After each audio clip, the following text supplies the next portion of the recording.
Well, Christmas can be a mix of emotions. You can have all the highs and all the lows. And this year, I would say my family is in the middle of a rather dramatic low. So, my husband was hospitalized 7 weeks ago. He's currently being intubated for the third time with a host of issues that none of us could ever see coming.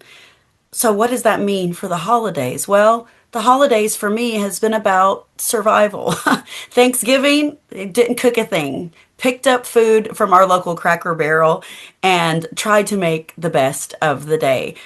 It's interesting being at a hospital during the holidays because you hear the beeps of monitors, the smell of antiseptic. There are a few decorations thrown up, but everybody is just in this survival mode. And I know I'm not the only one, whether you're in the middle of a crisis or not, that has felt like Christmas is about survival sometimes, right? That seems to be when hard stuff hits, is during the holidays. And I was recently thinking about all of this and how are we going to navigate this season? It doesn't even feel like Christmas right now because things are just so dark. And then God revealed a beautiful story to me found by one of my favorite people, Corrie Ten Boom, one of my personal heroes. I absolutely love her. And I had never heard the story before, but a friend sent it to me while I was in the hospital. She was like, "Hey, I know you like Corrie Ten Boom. Thought you might think this was cool." That was the depths of it. But I'm going to share it with you now. So if you don't know Corrie Ten Boom, she and her sister, her entire family really, fought against the Nazis during World War II. They hid Jews in their house and other people who even German POWs and German escapees that didn't want to be part of what the Nazis were doing. They hid them all and took care of the mentally handicapped, the disabled. They loved people and loved shining God's light wherever they were. Well, because of this, the Nazis found out, it killed her brother, and her nephew, I think, was missing in action during this time. She and her sister Betsy were sent to Ravensbrück concentration camp, which was essentially a death camp in Germany. And the year's 1944. Corrie was suffering with tremendous pain and edema. This really hit me when I heard this. It jumped out at me because my husband is also suffering from full body edema right now with a host of other things that makes it really difficult to walk or move, and it can be a life-threatening situation. Corrie, and you get this often from starvation, your body swells up. And so she had been starved to death and beaten here in this concentration camp. And she was basically languishing in Ravensbrück. And she began thinking, one day it hit her, oh my goodness, it's almost Christmas. She began thinking about all the Christmases past with the lighting of the trees and the mouth-watering food they would have and the lit candles and the songs and the gifts. And she realized this does not feel like Christmas. How can this be Christmas in this horrible place? So she was looking for any source of goodness. She wanted one glimmer of those warm feelings that she had had. But instead, one day she walked between the barracks in the concentration camp and she says, and I quote, "I saw the saddest Christmas trees I'd ever witnessed. They were trees jutting up in the middle of the camp with a pile of dead bodies underneath them." And in her book, Christmas Memories, she wrote, "Dark was it in my heart and darkness was all around me. So how is it possible to celebrate Christmas?" Well, that night she tried to resurrect any meager shreds of light that she had inside. And she said, "Okay, I'm going to tell my fellow inmates about Jesus. And we're going to talk about Christmas and what it truly means and how we can still celebrate here, even in the midst of a death camp." But her fellow inmates mocked her, ridiculed her, sneered, and told her to mind her own business. And at this, Corrie was just so brokenhearted and weary that she just hushed up. Well, sometime before midnight, one of the guards noticed how severe her edema was and moved her into the infirmary. And she was like, "Oh, this is not good." If you don't go to the infirmary of a death camp with good things thinking that's going to be the result. But they sent her there because she was in such bad shape.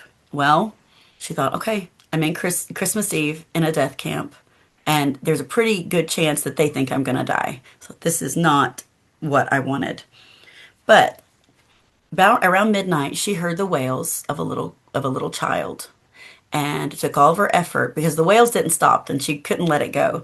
And so she pushed herself up and shuffled through the infirmary. It was dark. There were no guards inside. They were all outside.